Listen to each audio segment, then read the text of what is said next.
이제 우리 쪽으로 왔네? 저걸 제가 봐야 될 것 같아서요. 제가 안 나오게 해드렸습니다. 뒤로 제끼면 돼요. 뒤로 제끼면 아. 안 나오니까. 아니 뭐 나와도 상관은 없는데. 아 매워.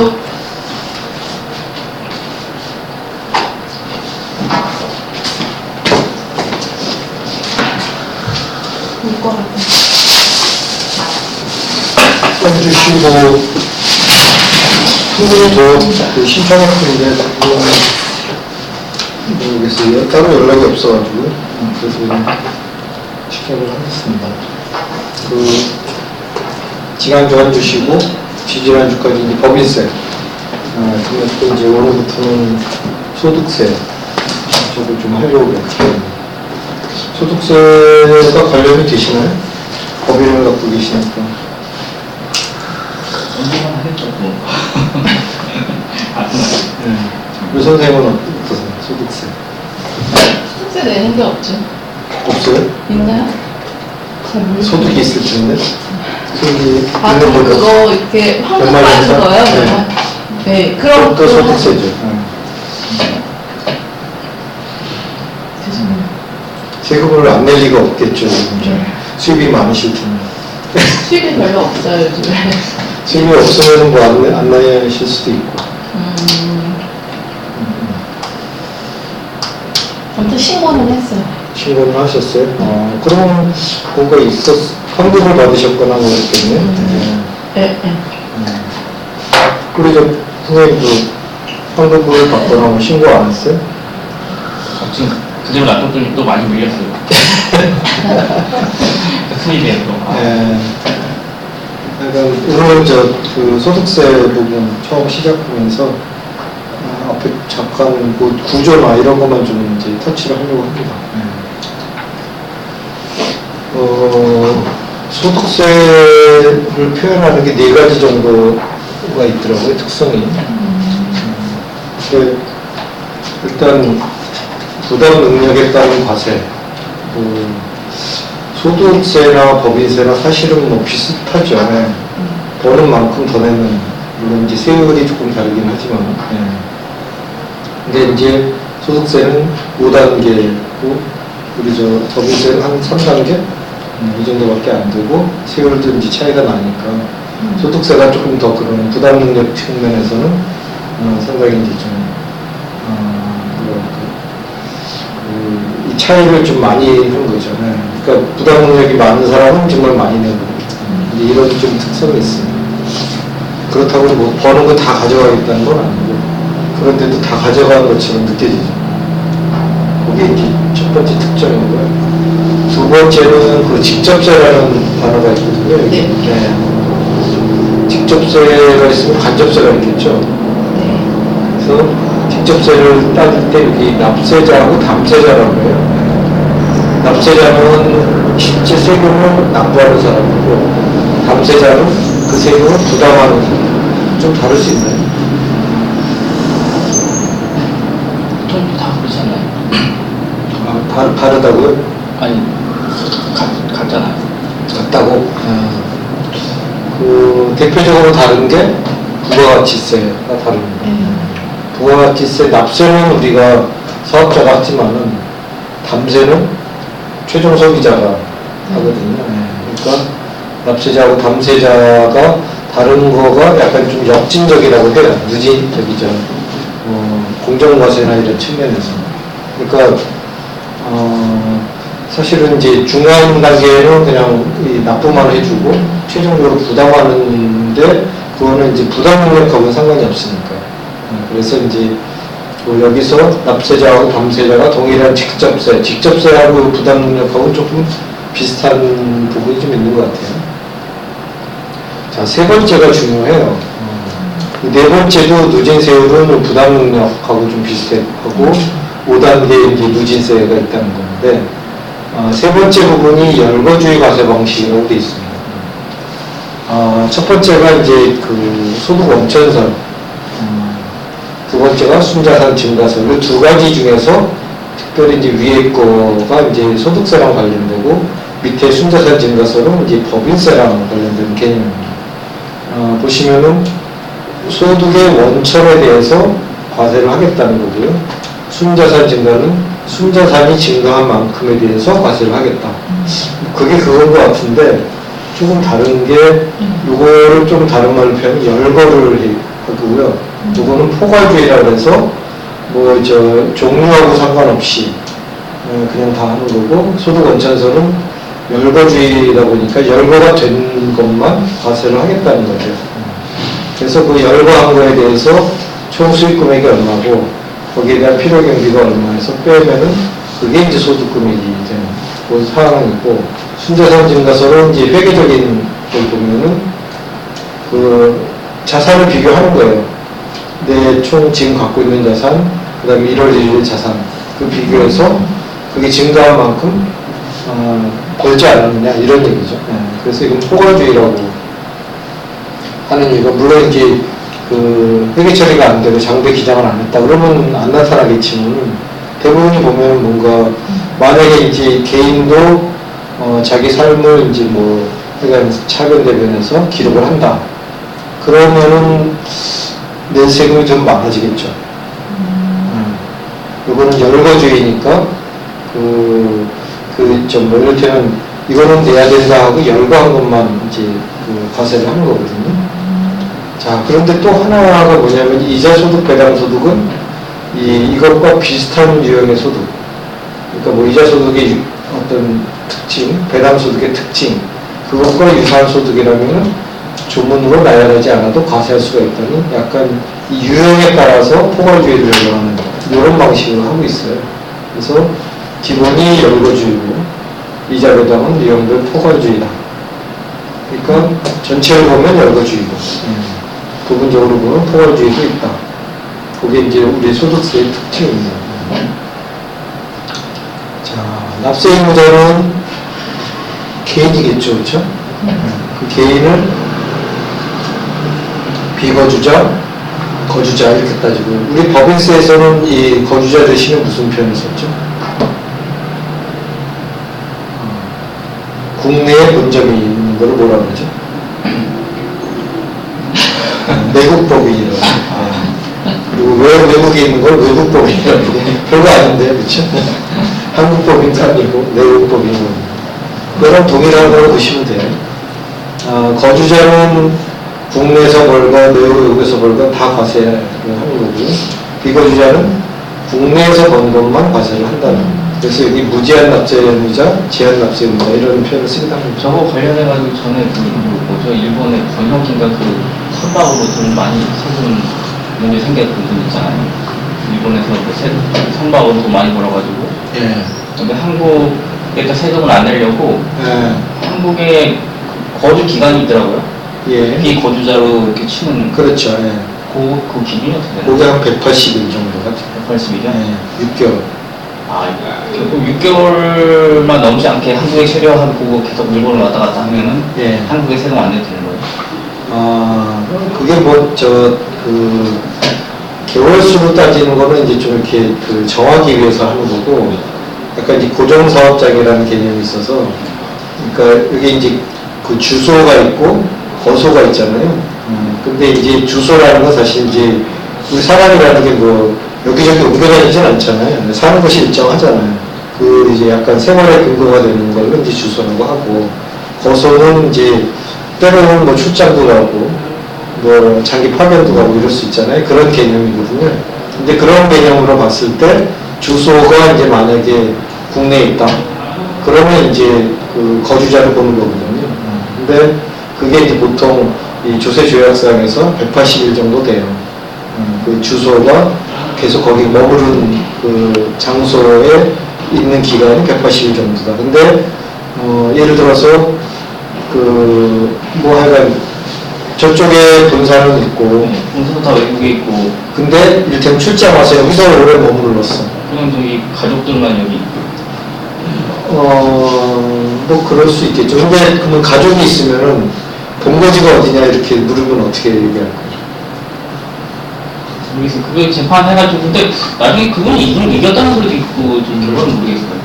그러니까 뭐 그거는 판단의 문제니까 우리가 이제 개념적으로 볼 거는 하여간 그 거주자, 비거주자는 거주를 하여가 국내에 해야지 이제 그럼 182살 이상 이전에 체류를 해야지 거주자 보는 거네요. 이제 그 외국 국적이 있다든지 뭐 원칙적으로는 비거주자인데 근데 거주로 이제 볼 수 있는 부분이 없냐 이걸 따지겠죠. 기본적으로. 뭐 이렇게 주민등록이나 국적이 한국이다 이런 이제 이중 국적도 있고 하니까 사실 따지기가 어렵긴 하지만은 기본적으로 뭐 한국의 국적이 있으면 또 주민등록이 여기 있으면 대부분 뭐 이제 거주자로 보죠. 국적이 이제 일본인으로 다 있고 왔다 갔다만 하는 거예요. 근데 그 기준이 180이라는 얘기네. 그 정도예요. 그러니까 그 보통 이제 조약을 체결할 때 그렇게 할 거 아니에요. 한쪽에 거주자면 한쪽에는 비거주자가 되는 거예요. 그러니까 이게 양쪽 국가의 세금 문제와 또 관련이 되거든요.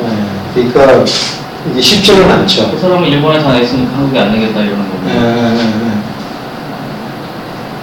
또 간단한 개념이 또 그렇게 복잡할 수가 있네요. 예. 그러니까 그때 뭐 우리 외국납부세 공개 있었잖아요. 이것도 마찬가지예요. 그러니까 국내 원천에 대해서 과세를 하니까 내가 외국에 이만큼 냈다. 그럼 그만큼 돌려달라 이래야 되잖아요. 그렇죠? 비거주자 같은 경우는. 근데 그분이 만약에 거주자로 판명이 되면은 그렇지 않을 거 아니겠죠. 되게 간단한 게 아니겠습니까? 저 태국에 그 아마존에 가입을 하는데요. 법인이 이제 한국에 있잖아요. 외국 법인이라고 이제 거기 뭐 이렇게 선언하고 사인하는 게 있어요. 영어 뭐 내용도 길고 다 자세는 안 읽어봤는데 무엇을 모르겠고.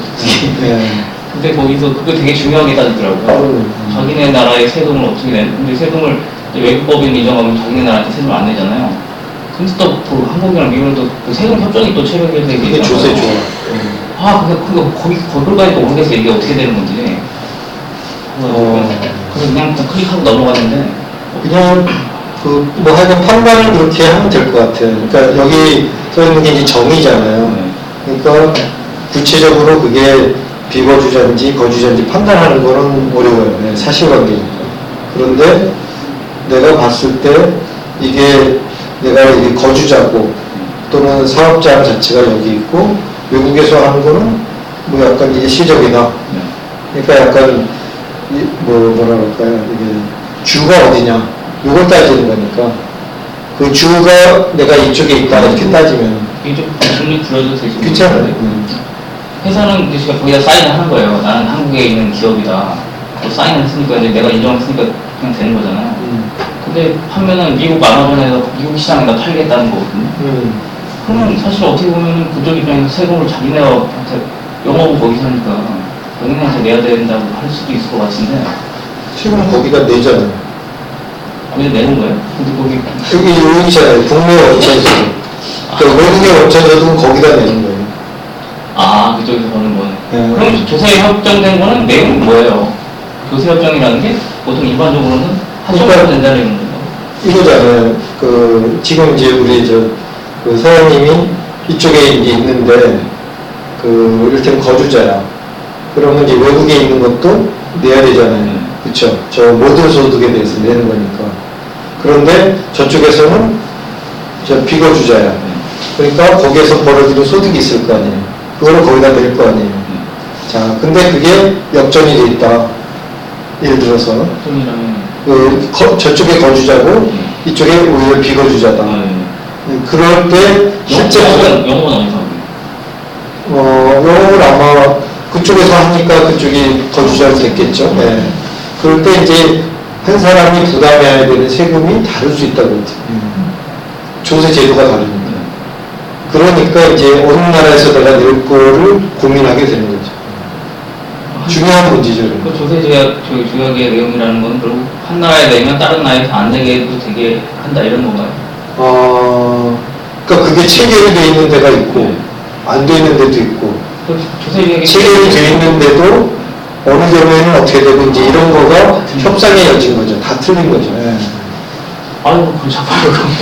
그러니까 근데 그러면 우리가 뭐 이제 개념을 알고 있어야 될 거 아니에요. 그 개념이 중요한 것 같고 또 하나는 그래도 판단을 어느 정도 할 수 있어야 되잖아요. 주장을 하려면. 그리고 이게 저쪽이 유리한지 이쪽이 유리한지가 그게 굉장히 영향을 줄 수 있잖아요. 그럼 조세 그 조약의 뭐 좀 중요한 내용들은 알고 있어야겠네요. 그렇죠. 그 중요한 내용이라는 게 뭐, 모르겠어요. 대부분이 뭐, 세율, 또 거주자, 비거주자 판단. 그 가입할 때 그게 가장 중요해요. 사인하라고 했는데 한 달 안에 번복하지 않으면 그대로 굳어지니까 달 생각하라고 돼 있거든요. 근데 그 조약 내용을 이제 뭐 알 길도 없고 그러니까 그냥 대부분 그냥 사인하고 넘어가는 것 같아요. 저도 그냥 사인해요. 왜 그러냐면 알 수가 없어. 저 조세 조약을 이렇게 보셔도요, 그냥 거기도 원칙적인 얘기만 있고, 판단은 어차피 그 과세를 하겠다는 그 사람이 판단을 해주는데, 근데 약간 이제 좀 뭐랄까, 이게 마찰이 있을 수 있잖아요. 나는 거주자로 생각했는데, 저쪽에서 비거주자로 생각을 할 수도 있고, 보통 반대겠죠? 그러니까, 그럴 경우에 내가 어떻게 방어를 할까? 이런 정도는 이제 아이디어가 있습니다. 그거 그 온라인적으로도 컨설팅 제대로 하시는 분들은 많지가 않더라고요. 왜냐면 또 미국도 주마다 세금이 다 틀리고. 그러니까 뭐냐면은 이게 사회과학이거든요. 사회과학이라는 얘기는 뭐냐면은 예를 들어서 내가 원래는 비거주자인데 거주자를 신고했어. 근데 세무당국이 모르면은 그냥 넘어가는 거예요. 예. 그렇잖아요. 예. 그러니까 그 얘기는 뭐냐면은 거꾸로일 수도 있는 거죠. 나는 이렇게 그 제대로 알았다고 생각했는데 과세당국이 아니라고 해서 분쟁이 발생할 수 있는 거죠. 그러니까 그 얘기는 뭐냐면은 겪어봐야 되는 거고 케이스 바이 케이스라는 건데 그 한 예를 든다면은 법인 같은 경우에 본점 뭐 지금 얘기하신 것처럼 뭐 이를테면 영업본부 1영업본부, 2 영업본부, 3 영업본부가 있어. 그런데 예를 들어서 여기 인원이 30명이고 여기가 5명, 7명 이래. 근데 이 영업부는 한국에 있어. 이거는 홍콩에 있어. 이거는 미국에 있어. 그렇죠. 예. 또, 그, 미국에 있는 5명이 매출액이, 이를테면 여기는 100억을 해. 여기는 10억 정도밖에 못 해. 여기는 뭐, 안 이렇게. 자, 그러면은, 본점이 여기, 이를테면 본점이 이게, 뭐, 미국에 있다. 이렇게 이제 주장을 했을 때, 나는 외국법이니까 이렇게 주장할 거 아니에요. 그런데 너희 인원 봐, 인원이 왜 이렇게 많어? 뭐 이렇게 주장할 수 있단 말이죠. 그 서로 어긋나는 관점이 있어서 가장 먼저 보는 것 중에 하나가 이제 이런 조직도랑 그 영업 행태랑 이런 걸 봐요. 세무조사가 나오는. 그래서 저는 좀 결론이 어떻게 나나요? 그러니까 결론이 안 나가고 내가 일부러 해놓은 거야. 판단을 해야 되는 거예요. 그리고 또 저기 영업 이익이라는 게 매년 바뀌잖아요. 그러니까 본점이 미국에 있으면 어쨌든 미국 회사인 거 아니에요? 아까 저 고정사업장이 있어요. 그러니까 여기 한국에 사업장이 있는데 본사는 미국에 있는 거잖아요. 본사는 여기 있는데 실질적인 영업이 이쪽에서 다 이루어진다. 그게 고정사업장의 개념이에요. 그래서 저런 경우에는 미국 세청은 자기네한테 내라고 그러고 그러니까 조세조약에서 고정사업장을 보는 기준이 미국하고 한국하고 어떨 때 고정사업장으로 보자는 게 있다 그러죠. 그게 이제 보통이 181일 정도 이쪽에서 보통 얘기가 나온다든지 예를 들어서 매출액 기준으로 뭐 어떻게 한다든지 이런 게 이제 나와 있는 거죠. 그거는 이제 뭐죠. 우리 법이 있고 그 다음에 시행령이 있고 시행규칙이 있듯이 세부적인 게 더 있을 수 있어요. 근데 조세조약은 보니까 그런 게 별로 없더라고요. 이 세부적인 게 잘 눈에 안 띄어요. 해석으로 많이 풀더라고요. 저 정도 되면은 그러면 어떻게 변호사를 따로 고용해서 해야 되나요? 제가 이제 사업자라면은 저는 일단 저한테 유리하게끔 일단 상식선에서 그 자문을 구해서 이렇게 해서 우리는 고용사업장이 어디 있다. 그리고 그때가 가장 예를 들어서 이쪽이 더 세율이 높아, 이쪽이 낮아. 그러면 이제 이쪽을 고용사업장을 만들려고 노력하겠죠. 그렇게 이제 해놓고 만약에 분쟁이 생겼다, 세무조사가 나왔다. 그럴 때 이제 뭐 전문가를 한다든지 뭐 이렇게 하겠죠. 그러니까 전문가를 쓸 경우가 제가 생각하기에는 처음 이렇게 설계할 때. 그렇겠네요. 문제 터지기 전에. 네. 그 다음에 두 번째가 문제가 터지고 나서. 그 두 가지 경우가 많죠. 이게 나올 때마다 질문을 하시더라고요. 자, 소득세에서 이제 과세대상 소득이 보면은 그 잘 안 보이시는 거네. 네. 그러니까 1년에 벌어들인 경제적 이득인데 과세소득은 뭘 빼자 하면은 비과세 소득하고 과세 대상 제외 소득. 이게 그렇게 중요한 개념은 아닌 것 같아요. 네. 근데 이제 어쨌든 우리 그 과표를 계산하는 걸 가만히 보면 항상 비과세 소득이 있어요. 근데 이제 이 소득세 같은 경우에는 그게 조금 더 할 수 있겠죠. 왜냐하면 유형별로 이게 정해져 있으니까. 그러니까 비과세 소득이 예를 들면 뭐 대표적으로 뭐가 있나요? 뭐 이제 농업과 관련된 소득이라든지 뭐 이런 건 비과세 소득일 거예요. 농사를 가지고 이익 보는 거는 세금 안 나요? 안 내. 좀 괜찮네요. 대표적으로 그건 이제 정책적으로 이제 밀어주는 쪽이니까 일단 뭐 나오더라도 우리 그 연쇄 사업이기도 하고 여러 가지 혜택을 주고 있죠. 그리고 중요한 건 요거보다도 제가 보기엔 요거예요. 자, 과세 대상 소득에서 종합과세랑 분류과세가 이렇게 나눠진다는 거죠. 자, 그 종합과세에 들어가는 소득의 종류가 있고 분류과세가 있잖아요. 자, 종합과세는 한 뭉텅이로 이제 과세를 하고 분류과세는 따로따로 이제 세율을 적용을 해요. 그래서 뭐 여기 나온 게 이제 뒤에 나오지만 이자, 배당, 사업, 근로, 연금, 기타.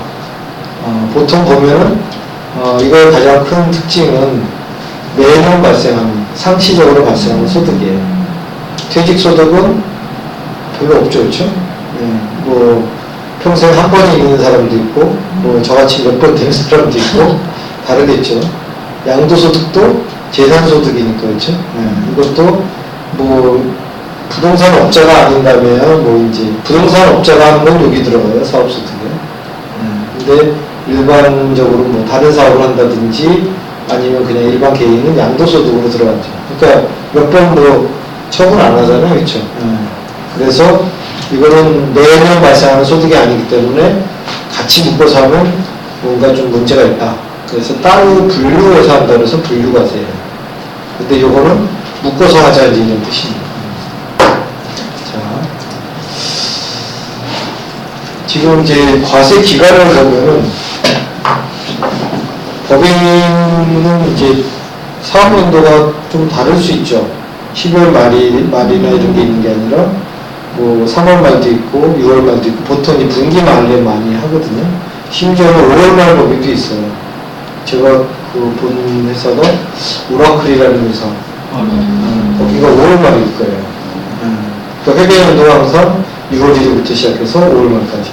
특별히 그렇게 유리한 건 없는 거예요? 그러니까 아마도 그 뭐라 그럴까요?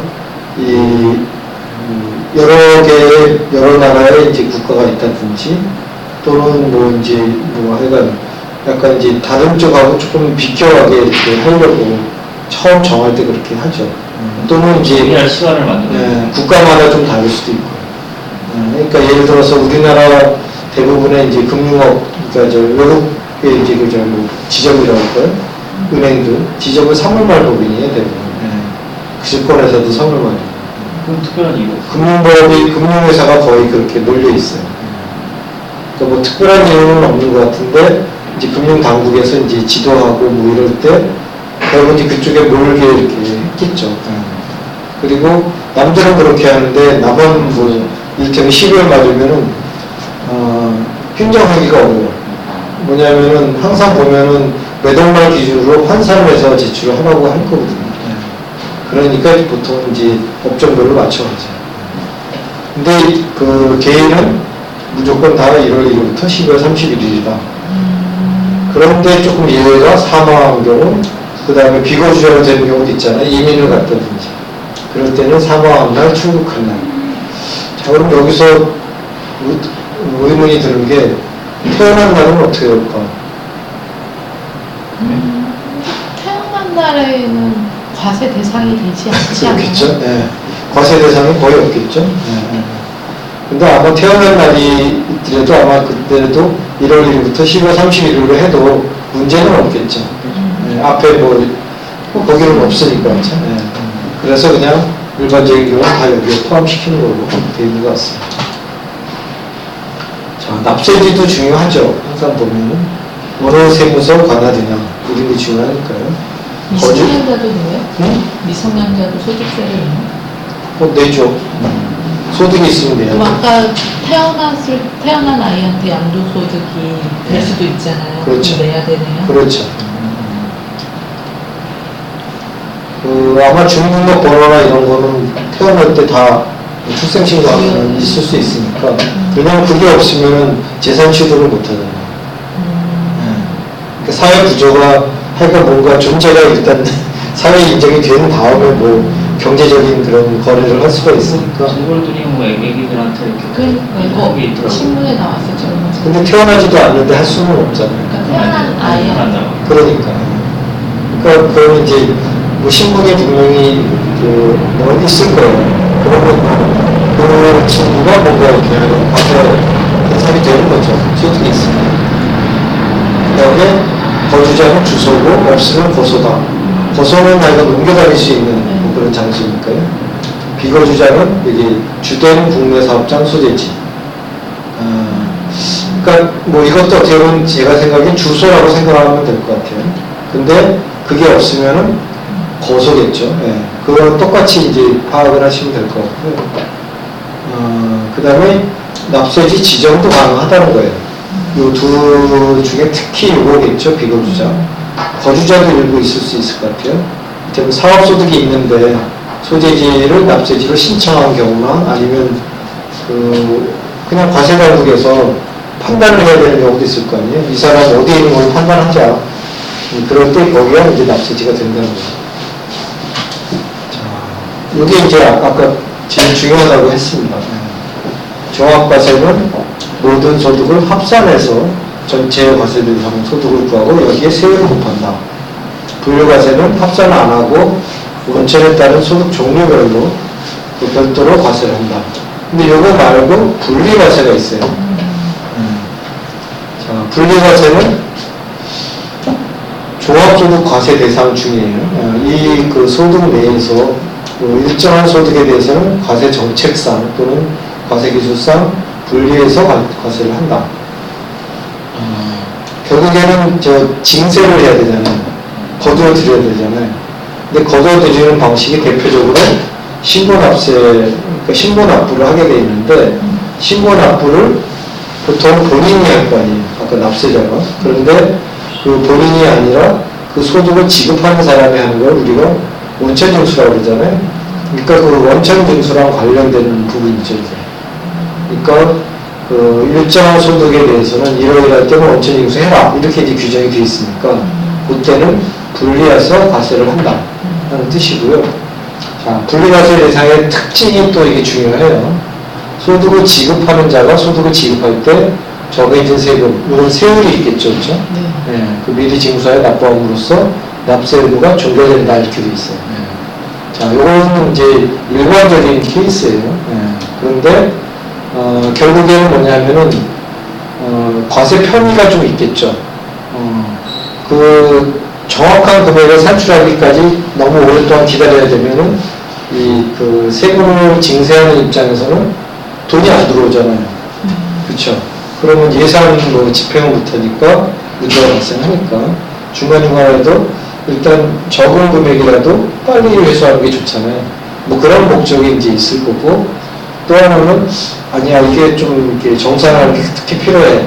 그래서 하는 게 대표적인 게 근로소득에 대한 연말정산 그게 있고, 그 다음에 사업소득에 대한 종합소득세 신고할 때 정산을 하는 거예요. 그 두 가지가 대표적인 거예요. 그래서 분리과세하고 분류과세는 완전히 다르죠. 그러니까 약간 그냥 통상적인 의미로는 비슷할지 모르겠지만, 이 분리과세는 이 종합과세의 하나의 이제 분파죠.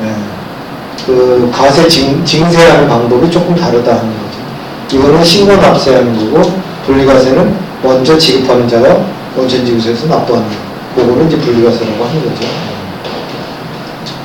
자, 뭐 표로 나타내면 이렇습니다. A소득, B소득, C소득이 있는데 종합과세는 전체 다 합해서 종합소득세율을 곱하는 거니까, 이 소득세율이 기본적으로 초과 누진과세니까 뭐 이를테면 6%부터 시작해서 뭐 38%까지 뭐 엄청나게 차이 있는 거잖아요. 그러니까 그 차이는 사실 소득 금액에 따라 달라지니까 합하면 합할수록 납세자 입장에서는 불리한 거죠. 근데 그걸 자기 마음대로 선택은 못해요. 그렇죠? 정해져 있으니까. 분류과세는 아까 퇴직소득하고 또 뭐가 있었죠? 양도소득. 그거는 각각의 소득에 대해서 별도의 세율을 곱한다. 이해가 됐죠? 네. 자, 김한희 씨가 있대요. 1월 1일에 이자율이 10%인데 은행 예금에 100만 원을 예금했대요. 자, 1월 1일에 예금했더니 이게 뭐 간편하게 이제 한 거죠. 분리과세 대상 소득이래요. 이 이자가. 그 뒤에 이제 나오긴 하는데, 원천징수세율이 14%래요. 보통 그 15.4% 이렇게 하잖아요. 그거는 이제 저 주민세가 있기 때문에. 그러니까 저 지방소득세. 그 10% 요거 세율의 10%니까 15.4%가 보통 이제 우리가 알고 있는 그 원천징수 세율입니다.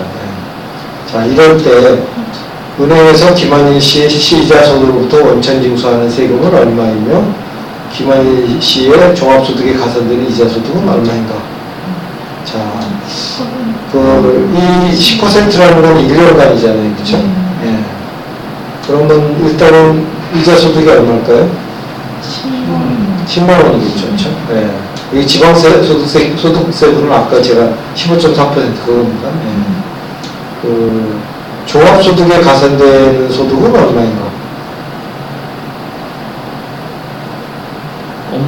없는 거죠. 그쵸? 예. 따로 하니까 없는 그렇죠. 예. 그러니까 이자 소득이 10만 원이고 원천징수세액이 14%에서 14,000원을 징수를 할 거예요. 그렇죠? 이자 은행에서 지급하면서 그런 이미 지급을 했기 때문에 종합소득에 가산된 이자 소득은 없는 거죠. 근데 여기서 지방소득세에서 고려하면 어떻게 돼요? 고려하면 거기서 15.4%를 공제한다고 그러지. 어디서요? 은행에서. 아니 얼마 기준이 있죠?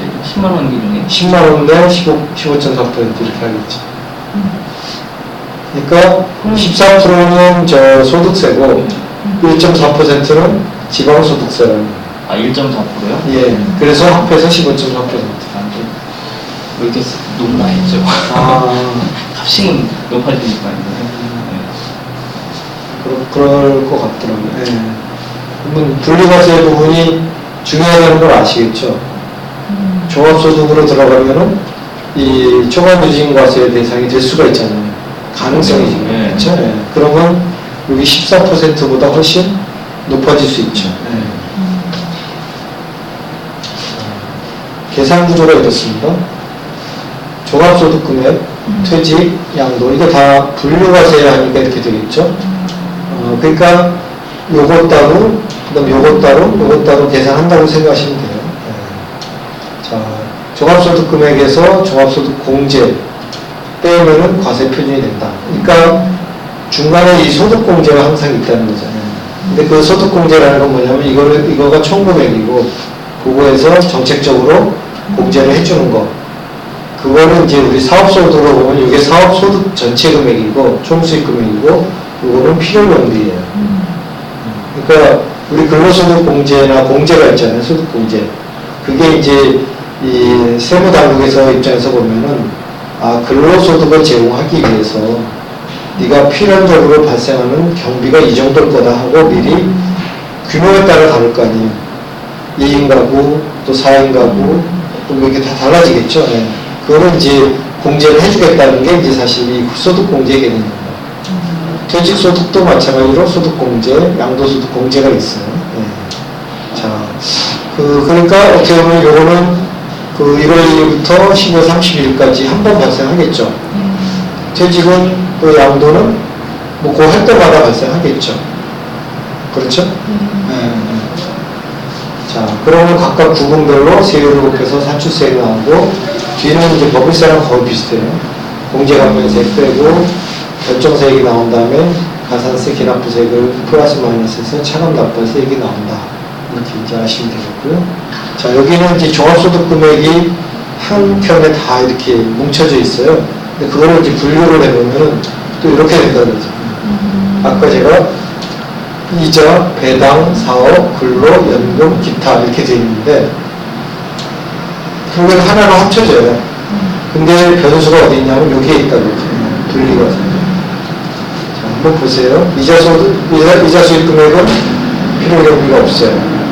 소득공제가 없어요. 네. 그냥 이거 다 그냥 이거는 내야 된다 이런 뜻이고요.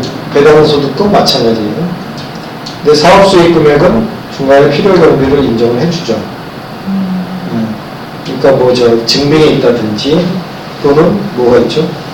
뭐 우리 저 단순 경비율 또는 그 주요 경비율 뭐 이게 있거든요.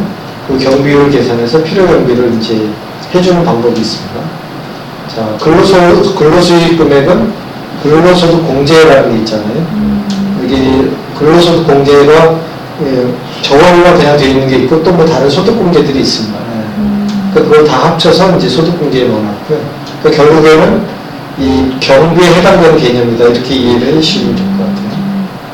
그 다음에 연금 소득도 소득 공제 금액이 있고 기타 수익도 필요 경비를 인정을 해준다. 보통 20% 뭐 몇 프로 이렇게 인정을 해줘요. 자, 그러면은 이게 그 기본적으로 과표가 돼야 되잖아요, 그렇죠? 그런데 원천 징수를 중간중간에 할 수 있는 게 다 있는 거예요, 여기. 왜 그렇죠? 지급 대상, 누구 지급자가 있을 거 아니에요. 개인도 있을 수 있고, 법인도 있을 수 있고, 뭐, 국가도 있을 수 있고, 다 있죠. 자, 이자는 은행이 지급할 거 아니에요, 그렇죠? 그때 분리과세 부분을 제외를 하니까 사실은 종합소득 금액으로 들어오는 게 없을 수 있어요, 그렇죠? 자, 배당소득도 그걸 그냥 쫑 나고 없을 수 있어요. 근데 여기 보면은 사업소득은 쫙 들어와요. 그렇죠? 근데 사업소득의 원천징수가 안 되나요?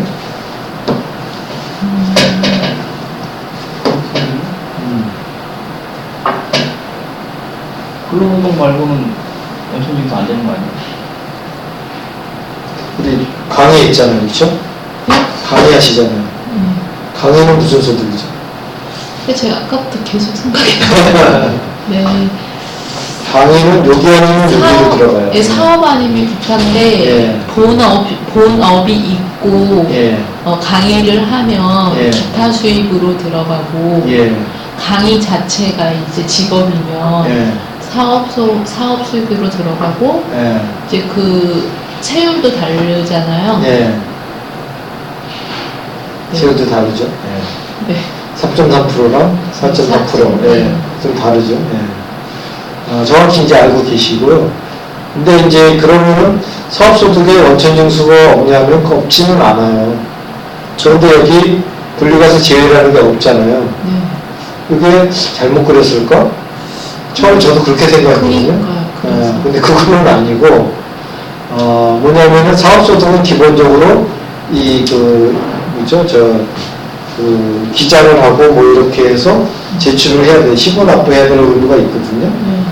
근데 여기서 원천징수하는 개념은 뭐냐면은 그 최소한도 이만큼은 내야 되지 않겠느냐 하는 걸 미리 떼어놓는 거예요. 그렇죠. 그러니까 무슨 얘기냐면은 여기 분리과세는 이걸로 그냥 끝나는 거예요. 네. 그 원천징수로 그냥 쫑치는 거야. 근데 이거는 쫑을 못 치는 거예요. 네. 나중에 한 번 더 해야 되는 거예요. 예. 그러니까 만약에 다 미리 세율에 따라서 떼놓기는 하는데 총 이제 또 개인이 이제 소득 그 신고를 했을 때에 사실 되돌려줘야 될 수도 있잖아요. 그렇죠. 그래서 냉동한다는 거죠. 그렇죠. 예. 그래서 보통 사업소득 있는 사람들은 종합소득 신고를 한 번 더 하는 거예요. 그게 없다 그러면 사실 이 분리과세는 그냥 종치니까 소득 신고를 할 필요는 없어요. 그렇죠. 이런 걸로도 그냥 그걸로 네. 끝이에요? 네, 그걸 끝이에요. 왜 그것도 원천징수에 해당이 돼요. 분리과세네요. 예. 그러니까 이런 근로자 같은 경우에 종합소득 신고를 할 필요가 없어요. 그렇죠. 예. 그리고 뭐 연금도 그렇고 기타 수익 금액 같은 경우에는 분리과세 제외로 돼 있잖아요. 네. 그런데 그거 말고도 또 이렇게 들어오는 경우가 있을 수 있어요. 그 뒤에 나중에 이제 설명을 할 거고요. 그러니까 그거는 이제 금액하고 좀 관련돼요. 여기도 이제 분리과세 제외로 이자 배당 이렇게 돼 있는데 뒤에 이제 나오겠지만 2천만 원 이상일 때 이 금액 전체가 그럴 때는 2천만 원까지는 분리과세가 되는데 그 뒤에는 그 종합소득과액에 소득 금액에 포함이 돼야 됩니다. 그거는 어떻게 보면 사업소득하고 거의 비슷한 로직인 거죠. 일단은 원천징수 당하고 그 초과한 금액에 대해서는 한 번 더 이제 종합소득 금액에 가산을 해야 되는 그런 개념입니다. 그러면 저기 분리과세 제외 이렇게 돼 있는 거는 어느 그 금액까지는 분리과세 해주는데 그 금액이 넘어가면은 종합세 그게 각각의 소득 유형마다 다 달라요. 그러니까 여기서 대표적으로 사업 수익 금액을 제가 말씀드린 거는 여기가 특별히 여기 없잖아요.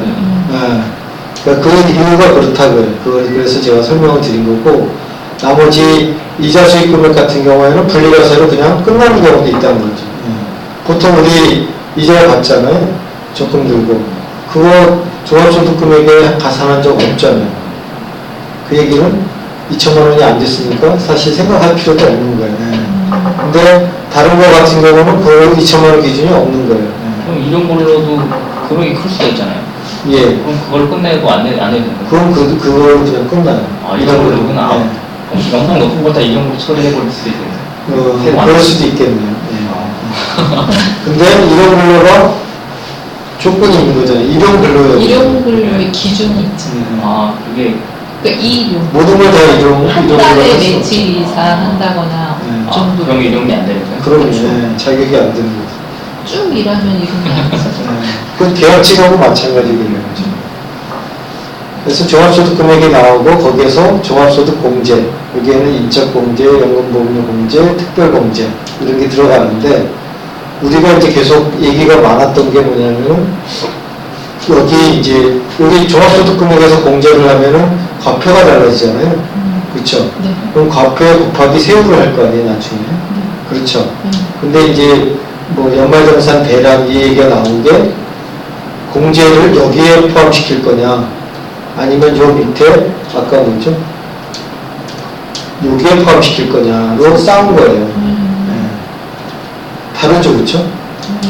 어떤 사람은 여기에 포함시키는 게 유리하고 이 세율이 다르니까 어떤 사람은 여기에 포함시키는 게 유리한 거고 그럴 수 있을까요? 예를 들어서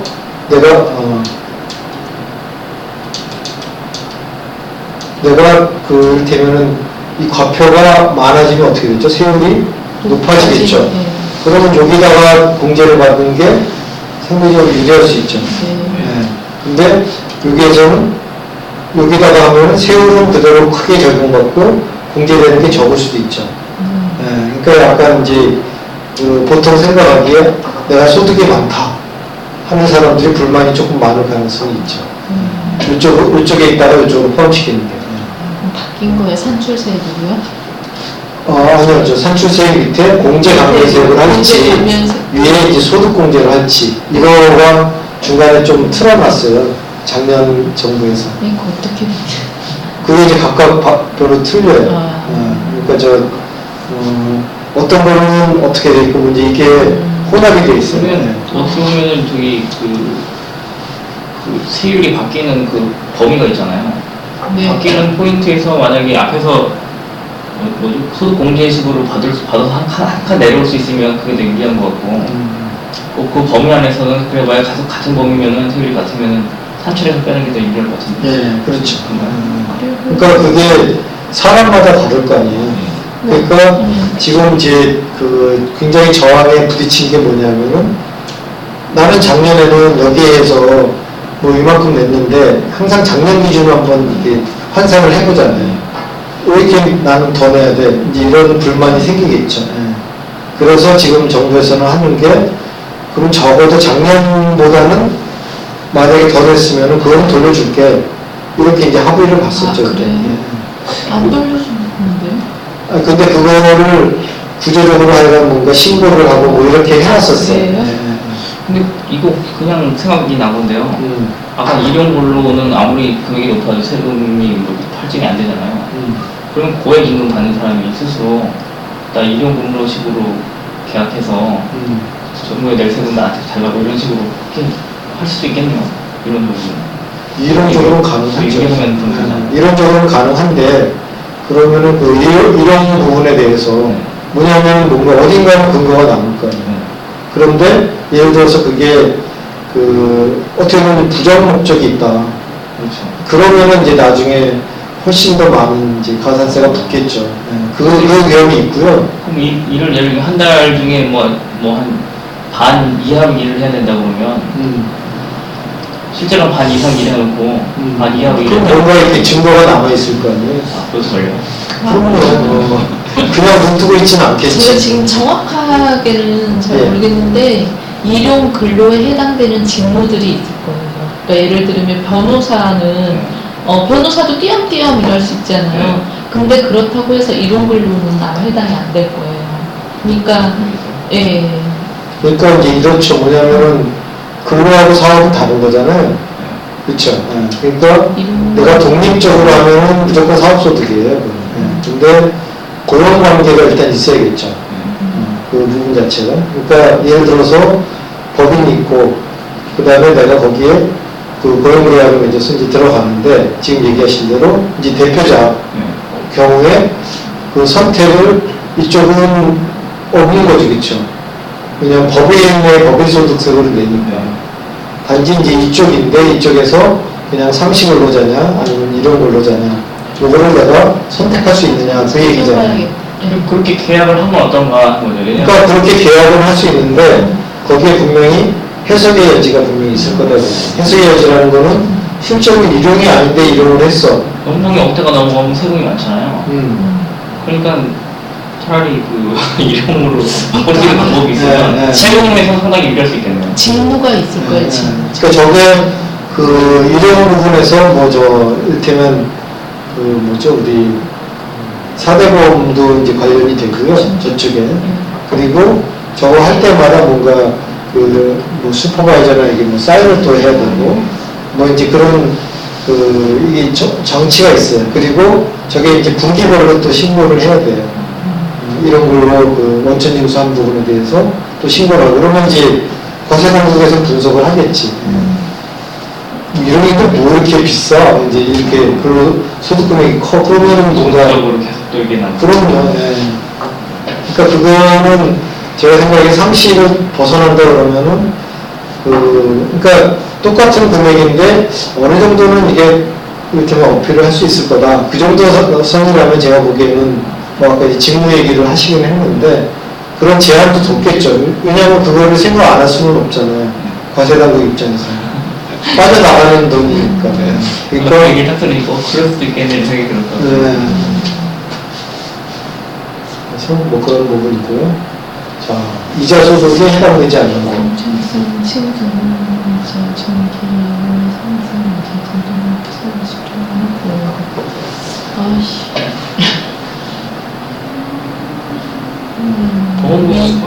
그래요? 저는 왠지 2번 같은데요? 그래요? 이거 너무 쉽잖아요. 다 이자. 그렇죠. 이제 함정이 있는 건 아니었어요. 근데 이제 이런 건 있죠. 왜냐면 친구에게 돈 빌려주고 받은 이자, 이거 내가 신고를 했었나? 저희 증명하는 게 어려울 것 같아요. 그리고 신고 안 해도 저쪽 세무당국이 모를 수 있죠. 네. 예. 그런데 실제로는 이자소득에 해당은 돼요. 예. 왜냐하면은 그 이자소득의 개념이 이제 뭔가 차액을 일으키고 그 차액에 대해서 원금 말고 이제 추가로 지급한 돈이 이제 이자의 개념이니까. 그러니까 공증을 해놨어야죠. 맞나 표현? 아니죠. 그러니까 할 필요가 없다. 그렇지. 우리는.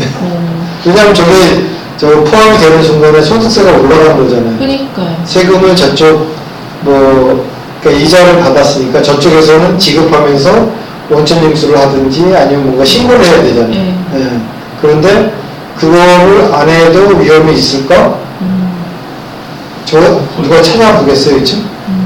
근데 만약에 이제 저게 굉장히 큰 금액이다. 그러면 어딘가에는 있겠죠. 네. 뭐 왜냐하면 뭐 때도는 막 이렇게 뭐 이제 하여간 수표를 받아서 이렇게 건네줄 수도 있겠지만은 어쨌든 그 생각을 안 하고 이제 뭐 저 이체를 했다든지 하면 왜 이체했어? 그러면 그렇게 설명이 돼야겠죠. 큰 금액일 경우에요. 나중에 다른 일 때문에 뭐 이렇게 세금 조사 받다가 저게 들통이 나가지고 그럴 수 있죠. 그러면은 가산세까지 엄청나게 물릴 수가 있는 거예요. 그렇지.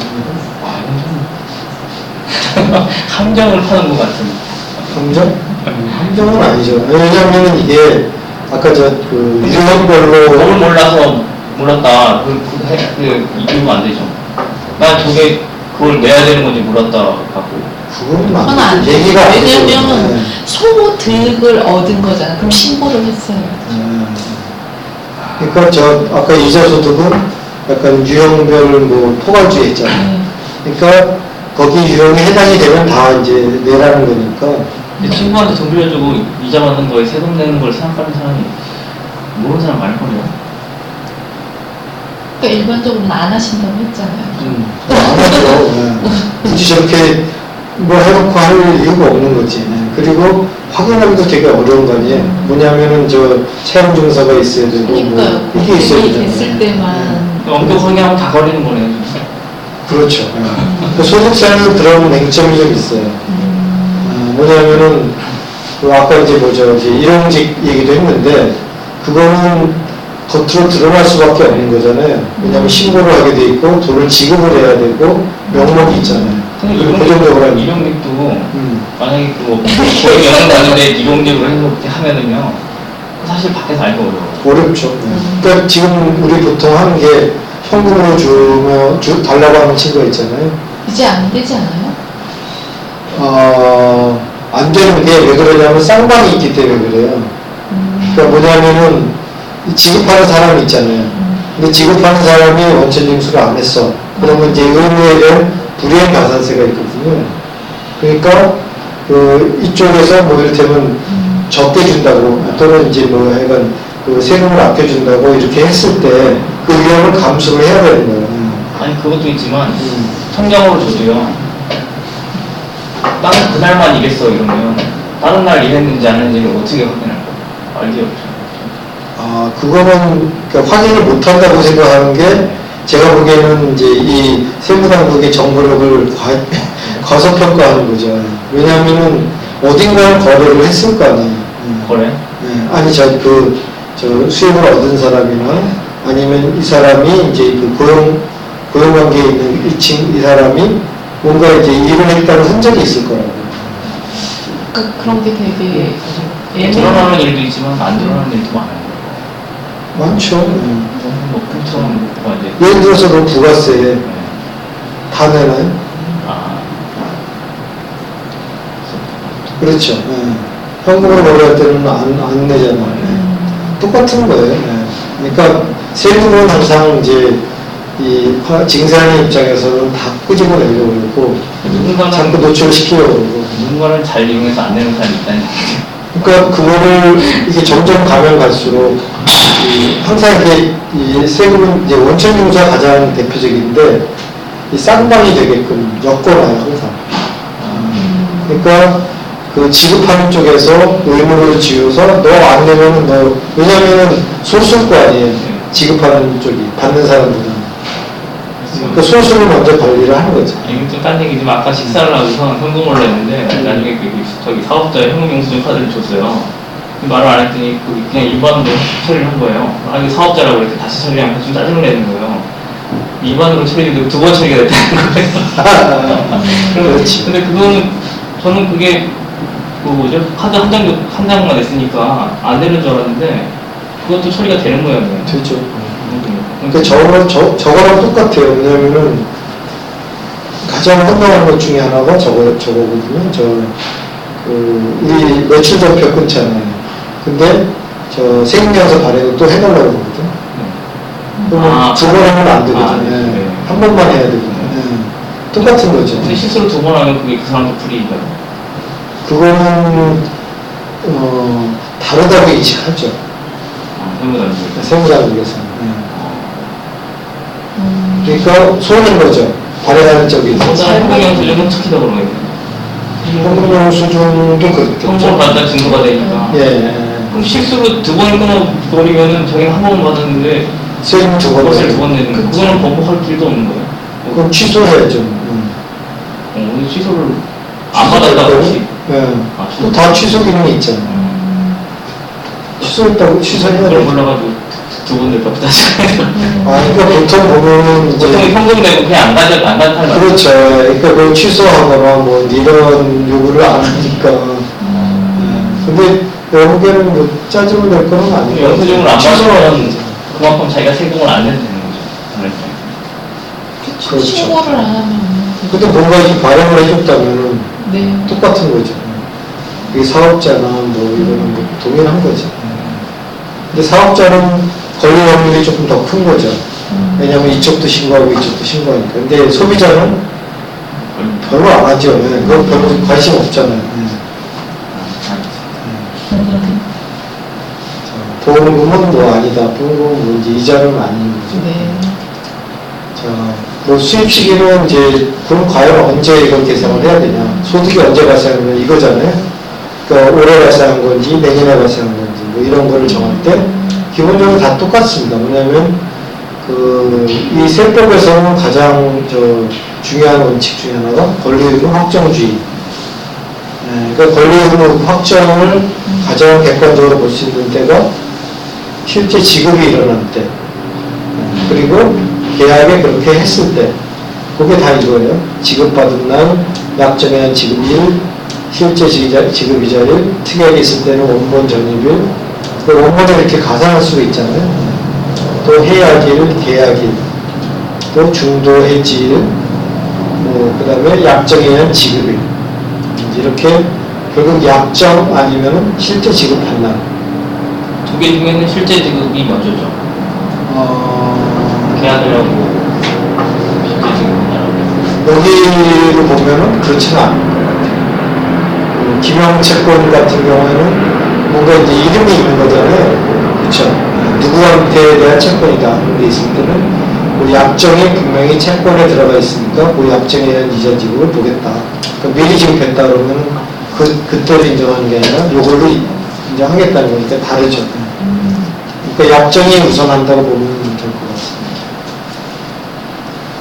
근데 여기 예금이나 이거는 그런 게 많을 거 아니에요, 그렇죠? 악유가 많으니까 그냥 원칙을 여기 이자 지급일로 하고 조금 예외 처리를 더 한 것 같아요. 이게 더 일반적이니까. 그러니까 이제 이런 거예요. 저도 이렇게 강의를 하고 이렇게 하다 보니까 원칙적이거나 이렇게 이론적인 거는 설명을 할 수 있는데 사실적이거나 뭐 이런 거는 제가 겪어본 일이 별로 많지 않잖아요. 그러니까 설명하기가 되게 어려워요. 케이스 바이 케이스로 다 그때그때 틀린 거네요. 그 해석을 어떻게 하느냐에 따라서 다르니까. 그러니까 국세청이 이제 질의를 할 때도 두 가지가 있더라고요. 하나는 이론적으로 뭔가 해설을 받는 그 질의가 있고요. 하나는 이제 유권 해석을 하는데 유권 해석도 보면은 두 가지가, 하나는 사실관계 포함해서 하는 질문이 그게 확실한 거고, 그렇지 않고 그냥 이 제도는 어떤 거냐 뭐 이런 수도 있거든요. 나한테 해당이 되는 거냐. 이제 그거는 이제 한 번 더 해야지 좀 확실해집니다.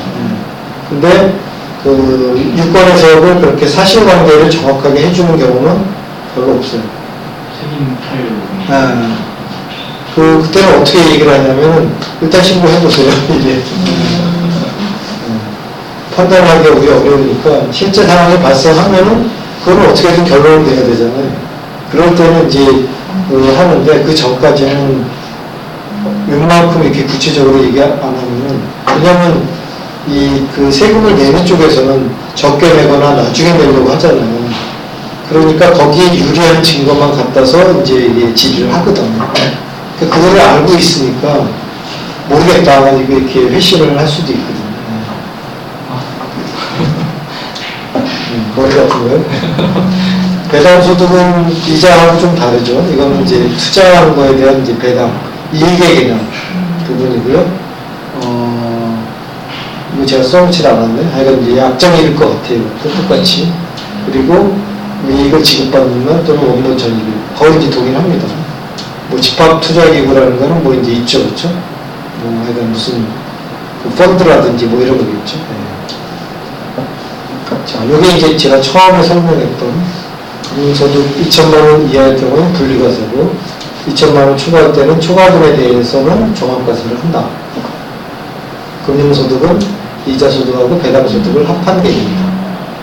자, 금융소득이라고 이렇게 묶어놓은 이유는 뭐 당연히 잘 아시겠지만 자본에 대한 거잖아요. 근데 이제 다른 아까 사업소득이 있었고 기타 소득이 있었고 기타 소득도 좀 비슷한 게 있을 수 있어요. 예를 들어서 미술품 뭐 그것도 이제 양도소득에 들어갈 수도 있고요. 그렇죠? 네. 근데 이제 뭐 거기에서 뭔가 소득이 발생할 수도 있으니까 또 뭐가 있나 아까 근로소득이 있었고 또 하나가 이제 연금소득 있잖아요. 그거는 뭔가 이제 내가 일한 거 또는 사업한 거 이거에 대한 대가니까 사실 이제 이런 거를 이제 안 준 거예요. 분리과세나 뭐 이런 거는. 근데 이제 금융소득은 약간 불로소득이라고 하잖아요.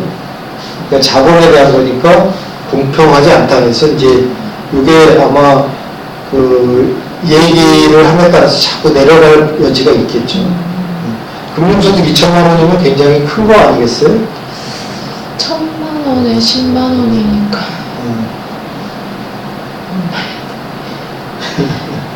2천만 원 정도면 2억, 20억, 뭐 200억, 뭐 이 정도 될 수 있겠네요. 그쵸? 네. 그러니까 뭐 그 정도 재산이 없으면 뭐 이게 아니니까. 사실은 이제 뭐 보통 사람은 생각도 안 되는 뭐 부분이죠. 네. 근데 이를테면 금융기관은 어떨까요? 금융기관은 다 넘지 않나요? 금융기관은 따로 저거 그대로 적용 안 될 것 같은데. 금융기관은 사업소득이죠. 그리고 법인소득이겠죠. 이죠 개인소득이 아니라. 근데 이제 대부자나 뭐 이런 사람들은 조금 다를 수 있는데 그거는 또 이제 지하의 영역으로 들어가니까. 뭐 그거는 이제 사실 노출되는 건 쉽지는 않겠죠. 아까처럼 개인이 빌려주는 그걸로. 근데 그러면 저게 사업소득, 금융기관이 사업소득을 내면 세율이 어느 정도 돼요? 근데 이제 거기도 사업소득이라는 거는 우리 그냥 재무제표 그 기준이니까 세금이 엄청나죠 사실. 은행 같은 데는 왠지 모르게 혜택을 많이 줄 것 같은 느낌이 들어요. 그렇죠. 은행 같은 경우는 금융소득이 엄청날 텐데 다 세금으로 물리면 은행이 장사가 안 될 것 같아요. 아니 다 내죠. 다 내요. 몇 프로나 할지 모르겠지만 세율이 똑같아요. 똑같아요? 20% 22%. 그거는 뭐 예외는 없어. 거기는 조금 적게 냈겠지. 이렇게 할 수 있는데, 그거가 뭔가 이제 이를테면 그만큼 또 이제 들어가는 비용들이 있을 수 있잖아요. 그러니까 뭐 이를테면은, 대출하면은 이자는 있지만은 예금 이자도 있을 거고, 또 이제 각종 또 뭐, 대손되는 것도 있을 거고, 못 받는 게 있을 거 아니에요. 근데 은행은 보통 그 예금하고 대출 마진으로 못 팔잖아요. 그럼 그게 그렇게 많지 않을 것 같은데요? 그러면 전형성 적잖아요. 세금 20% 20% 이상 낸다고 그러면 적자도 낮죠. 왜냐하면 뭐 적자가 나는 이유가 그 예배 마진은 항상 유지가 되니까 정상 영역은 괜찮은데 중간에 이제 넘어가는 대기업이라든지 뭐 이렇게 부실채권이 발생했을 때 그때가 부분이고 예배 마진이 참 퍼센트 헷갈려서 그런지 모르겠는데 그게 20%나 돼요. 예배 마진이 그렇게는 안 되죠. 그럼 20%를 내면 그 20%는 20% 틀린 건가요? 다른 거지 전혀 다른 거지. 헷갈려가지고. 그 이를테면 예배 마진이 뭐 3%다. 그러면은 3% 금액이 있을 거 아니에요. 그건 20%니까. 그러니까 은행의 소득이 소득이 20%. 소득이 20%니까. 네. 그 잘못 이익의 20%. 전체 뭐 매출의 21%. 그러니까. 그건 아니지. 번 돈에 대해서 내는 거지. 아예 그렇게 되면 뭐 저 은행 그치, 가방을 말이 안 되지. 말이 안 되지. 중간에 섞였어요. 그리고 저 수수료 수익도 많아요.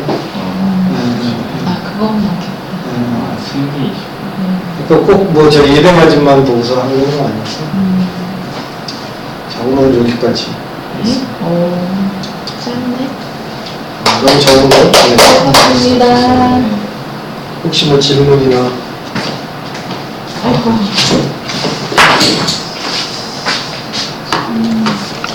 세금 신고를 빨리 해야 되는데 갈수록 자신이 없어지네요. 이제. 갈수록 자신이 없어지? 벌써 끝나?